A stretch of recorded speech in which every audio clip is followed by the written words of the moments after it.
చాలా సంతోషంగా ఉంది.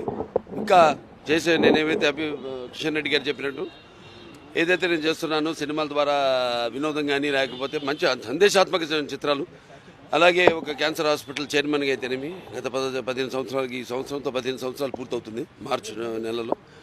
దాని తర్వాత ఒక హిందూపూర్ శాసనసభ్యుడిగా మూడోసారి గెలవడం, నా సేవల్ని గుర్తించి మరి కేంద్ర ప్రభుత్వం నాకు ఈ పద్మభూషణ్ని ఇవ్వడం అన్నది వారికి నా ధన్యవాదాలు తెలియజేసుకుంటున్నాను. ముఖ్యంగా ఎంతోమంది ఉన్నారు,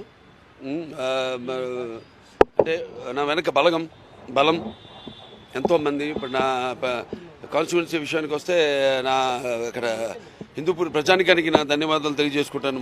అలాగే పుణ్య దంపతులు ఎన్టీ రామారావు గారు బసవరామ తారకం బిడ్డగా వాళ్ళ కడుపున జన్మించినందుకు ఆయన ప్రతిరూపాన్ని